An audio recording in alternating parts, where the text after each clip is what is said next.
My girlfriend got roped and wanted to keep the baby. I couldn't understand why, but then the disgusting truth behind her reasoning was revealed. I never thought my life with Sarah would take such a dark turn. She was my world, my light in the chaos of life. But after that night, everything changed. She went to a party I didn't want her to go to, and it happened. She was raped. When Sarah told me she was pregnant, I was stunned. But it wasn't just the shock of the pregnancy. It was her reaction that set me spiraling. She called it a blessing in disguise. I couldn't believe what I was hearing. How could something so horrific result in something she saw as a blessing? The very idea made me sick. I loved Sarah. I really did. But I couldn't see past what had been done to her, what he had done to her. Every time I looked at her, I was reminded of it, and the guilt weighed on me like a mountain. I didn't want to abandon her when she needed me most. But raising a child that wasn't mine, especially a child conceived from such a horrifying event, felt like too much to bear. Desperate for advice, I drove to my friend Ryan's house, hoping he could give me some clarity. True to form, Ryan greeted me with a joke. If I were you, or if I were Sarah, I wouldn't even know why I came here. It stung more than I expected, but Ryan always joked when things got serious. Once he saw I wasn't laughing, his face sobered up. Listen, man, if it's too much for you, then maybe you should leave. But only if you think there's no future in the relationship. His words echoed in my head as I drove home, still unsure. Ryan's answer didn't help as much as I hoped, so I called Jason, another friend from my college days. Since we weren't as close anymore, I framed the story as a hypothetical. But as I unfolded the details, Jason knew it wasn't just a hypothetical. If you love her, stay. She's already dealing with so much. She doesn't need you to walk away too. Jason's words hit me hard. He talked about the importance of a father figure and how children without one often struggle in life. His logic made sense, but emotionally, I was drained. By the time I got off the phone, I was more confused than ever. When I got home, Sarah was sitting on the couch, flipping through her phone. I knew we needed to talk. Taking a deep breath, I sat down next to her, bracing myself for the conversation that would change everything. Sarah, we need to talk about the baby. My voice wavered. She looked up at me, her eyes tired and guarded, like she knew what was coming. I don't think I can do this, I said. I don't feel comfortable raising a child that's not mine. I just can't. It's too much. Her eyes narrowed, and she crossed her arms defensively. If you can't accept this, then maybe you're not the one for me, she said flatly. Her words were like a punch to the gut. She accused me of being selfish, of thinking only of myself, while she was the one living with the trauma. I'm trying to help, I said, my voice growing desperate. I want to help you heal. I'll do anything. But this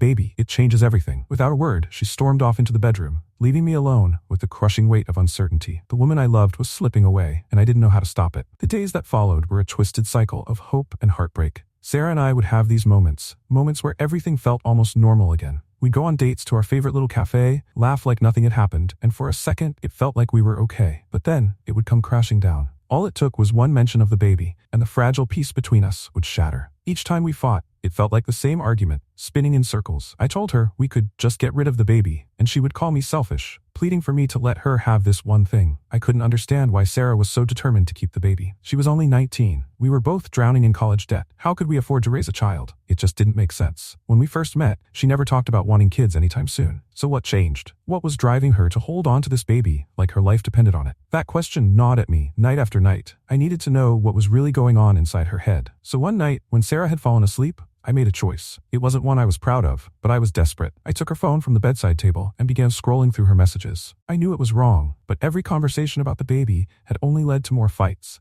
and I was at my breaking point. Most of her recent messages were harmless, conversations with her friend Bridget, full of cat memes and casual girl talk. Nothing about the baby. I kept looking, hoping for some clue. Then I found the group chat with her parents. My heart pounded as I opened it, and there it was. A string of messages from her mother the night after the incident. Her mother's words made me feel sick. She blamed Sarah for what had happened, accused her of bringing it on herself because she wore makeup and showed off her belly button piercing. The text was long, filled with venom, calling Sarah promiscuous, and saying it was no wonder the priest at their old church had to step down because of her. Her mother claimed that Sarah deserved what had happened. But the worst part, the part that made my blood boil, was when her mom told her that she had to keep the baby, or she'd never make it to heaven. She told her it was her only chance to redeem herself. I stared at the screen, horrified. This wasn't just about Sarah's beliefs. This was her mother's manipulation. I felt sick to my stomach. Sarah wasn't keeping the baby because she wanted it. She was keeping it because her family had filled her head with lies and guilt. My heart ached for her, for the torment she must have been feeling all this time. As I was closing her phone, I heard Sarah's footsteps coming down the hall. I quickly locked the phone and tossed it back on the kitchen table as if nothing had happened. She walked in, rubbing her eyes, completely unaware of what I had just uncovered. "Hey," she said softly, giving me a tired smile. "What are you doing?" "Just thinking," I replied, trying to sound casual as I walked over to her and pulled her into a hug. I wanted to tell her everything, to confront her about what I had read, but I couldn't. Not yet. Instead, I kissed her forehead and asked, "How are you feeling?" "I'm okay," she lied, but the dark circles under her eyes and the tension in her body told me otherwise. Over the next few days, I tried to be the best boyfriend I could. I made her breakfast, I ran her baths, and I did everything I could think of to make her feel supported. But every time I looked at her, the weight of what I knew gnawed away at me. I couldn't unsee those messages. I couldn't ignore the fact that her parents had poisoned her mind. One night, after we had dinner and things felt peaceful again, I couldn't hold it in any longer. As we sat together on the couch, I cleared my throat. "Sarah, we need to talk." She looked at me, her guard immediately going up. "What about?" I hesitated for a second before I took a deep breath and spilled everything. "I went through your phone," I admitted. Her eyes widened, but I kept going before she could respond. "I saw the messages from your mom. I know they're pressuring you to keep the baby. I know you're trying to please them, but Sarah, you don't have to do this. Not for them. Not for anyone." She stared at me in shock, and then, to my surprise, tears filled her eyes. She didn't yell or get angry. Instead, she just collapsed into sobs. It was like all the weight she'd been carrying finally came crashing down. "I don't want this baby," she whispered through her tears. "I don't, but they made me feel like I had no choice. I thought if I didn't keep it, I'd be punished. I'd never be forgiven." I wrapped my arms around her, holding her tightly as she wept. My heart broke for her. The pressure, the guilt, it was suffocating her. "We can do this together," I told her gently. "You don't have to carry this burden anymore. You don't have to have this baby." She nodded,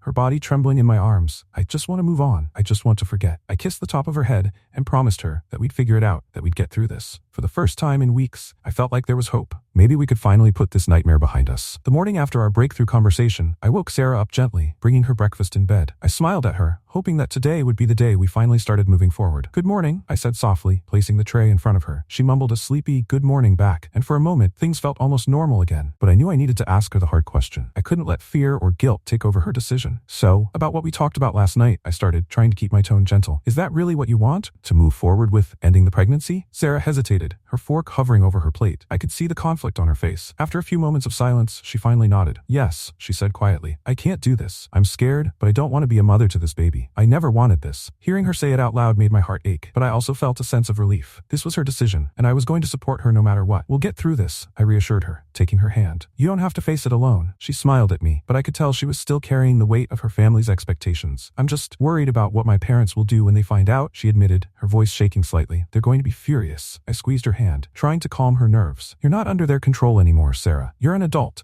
and they can't force you to live your life by their rules. We'll handle it together, no matter what they say." After breakfast, Sarah grabbed her laptop, and we spent the next few hours researching clinics. When we finally found one that felt right, we called and made the appointment. It was scheduled for later that week, and I could see the tension lift slightly from Sarah's shoulders as the day approached. But I knew the hardest part was yet to come, telling her parents. The day of the appointment arrived, and I drove Sarah to the clinic. She was quiet the entire ride, staring out the window with a distant look in her eyes. I reached over and took her hand, giving it a reassuring squeeze. "You're doing the right thing," I told her. "You're taking control of your life." She nodded, but I could tell she was still overwhelmed. After the procedure, Sarah looked pale and exhausted, but there was a new lightness to her that hadn't been there before. As I helped her to the car, she told me she felt like a weight had been lifted. For the first time in months, she felt free. We got back to the apartment, and I made sure Sarah was comfortable on the couch, putting on her favorite cooking show to distract her. She was dozing off when her phone rang. The caller ID flashed Mom. Sarah's eyes snapped open, and I could see the panic in her face. She didn't want to answer, but she knew her mom would keep calling until she did. She picked up the phone, her voice trembling as she greeted her mother. "How are you doing, Sarah?" her mom asked, her tone sharp as ever. "Is the baby okay?" Sarah froze. Her eyes welled up with tears, and she whispered, "I just need some rest, Mom. I'm lightheaded." "What do you mean, lightheaded? Is something wrong with the baby?" Her mother's voice was rising, and Sarah's hands started shaking. Before Sarah could respond, her mom cut her off. "We're coming over." The line went dead. Sarah looked at me, terrified, and I knew what was coming. Her parents were on their way, and there was no avoiding the confrontation. I told Sarah to go to the bedroom and rest while I handled things. When Sarah's parents arrived, they stormed into the house, demanding to see her. I stood firm, telling them she was resting and that we needed to talk. The moment they sat down in the living room, the hostility in the air was palpable. "What's going on?" her mother snapped, glaring at me. "Why is Sarah lightheaded? How's the baby?" I took a deep breath, preparing myself for the backlash. "Sarah terminated the pregnancy," I said, keeping my voice steady. "It was her decision." Her mother's face twisted in rage. "What?" she screamed, her voice shaking with fury. "You let her kill our grandchild? You're the reason she did this, aren't you?" Her father stood up, fists clenched, as her mother continued her tirade. "You've poisoned her mind. She was fine before she met you. Now she's just a murderer, just like you." I stood my ground, refusing to let them push me around. "Sarah made this decision on her own. She was never fine. You've been manipulating her, controlling her life with guilt and fear. She deserves better than that." Her mother's face reddened,